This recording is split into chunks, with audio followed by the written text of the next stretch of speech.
Now, listen to this. Before 1919, it is assumed that if you were born in Kenya, there was no official record that you existed, except, of course, to your family and fellow villagers. This is because it wasn't until 1919 that the Native Registration Ordinance was implemented.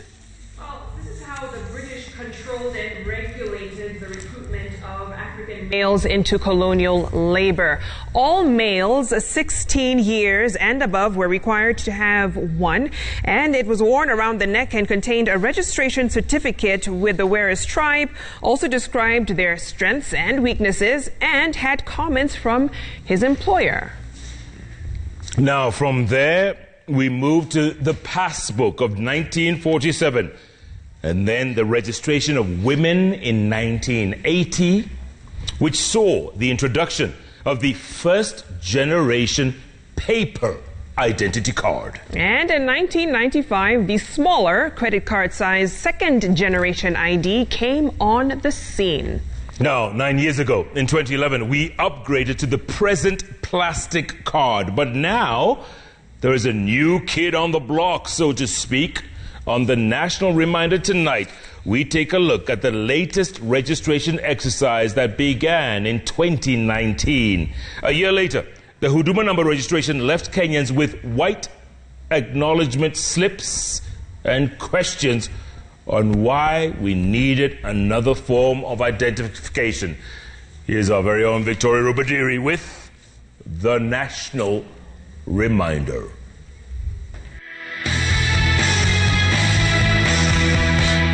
Ukikuwa registered pale kwa maisha yako yote, hakuna mtu ataenda kuuliza tena fingerprints zako. Every government service will be consolidated into one number. Ladies and gentlemen, that is not a choice we have. It is not a choice. It is a must. April 2nd, 2019 marked the official rollout of the Huduma Namba registration by the National Integrated Identity Management System, or NIMS. Mheshimiwa Rais akizindua hili zoezi la registration. The launch would take place in Machakos, with President Uhuru Kenyatta leading the charge on a registration exercise that sought to collect biometric data to eventually generate a unique number known as the Huduma Number, which would enable one to access government services. This is supposed to improve our ability to provide Kenyans with a service that they truly deserve and desire.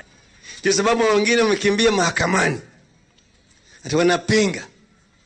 Mimi nauliza wanapinga nini? Dada mahakama anasema ati hiyo ni lazima, sijui nini. Ikiwa kama kungekuwa kitu ambacho inatakana hiyo ni lazima ni hii. With this number, a lot of things that have been going wrong shall be able to be dealt with. Tukimaliza this project, mimi sioni haja ya kufanya voter registration tena. Kusema kweli, lazima tuendelee kuhudumia kila mtu, mwenye kadi, mwenye hana kadi, mpaka kila mtu apate kadi. Coordinated launches by other leaders in other counties saw the government kick off pilot testing across 15 counties. What we are doing is creating a digital population register that doesn't exist, so that when you go for government services, we don't have to bother you, run to this office, get us an NSSF card, run to this office, get us an NHIF card, go back, get us your birth certificate, oh, you forgot, bring your driver's license, oh, no, now you forgotten the ID, go back, bring it. We are saying once you have Huduma Number, it represents all those. Reports that those without the number or the card would be denied government services saw Kenyans flock registration centers. This form asking for everything from one's place of birth, NHIF, NSSF numbers, passport number, birth certificate entry number, KRA PIN, among other details, and of course, the corresponding documents. After a picture was taken and other biodata collected, applicants were handed a white acknowledgement slip and told to wait until their details were verified to be issued a Huduma number. The exercise cost over 7 billion shillings and registered 37 million Kenyans, according to the government Huduma Namba website. Now, even with the high registration numbers, the exercise was not devoid of controversy. Huduma Namba najua ni pini ya kutoa pesa hata kwa bank. Ni namba ya kipande. Ni namba ya kipande. Sijui kuexplain juu sijakuwa nayo. Ndo nataka nikuwe nayo ndo nijue ni inasaidia aje. Sijajua vizuri but nimekuja nisikie ni nini tujiandikisha. Questions also arose on its legality and lack of public participation. Beyond that, there was no law protecting personal data at the time of registration. Concerned parties went to court to block the registration exercise. However, the High Court in April last year allowed it to go on and ruled that the government should not withhold any services or bar anyone from accessing public facilities in the absence of the number. In this exercise, we are using the Registration of Persons Act. If you go to that law, and I actually challenge you to take the law, there are very stringent measures, including a fine of 10 million Kenya shillings if a third party or an unauthorized person accesses personal data of Kenyans. Some of you, ladies and gentlemen, have expressed concern about the National Integrated Identity Management System, primarily around the issues of privacy and possible misuse of these data.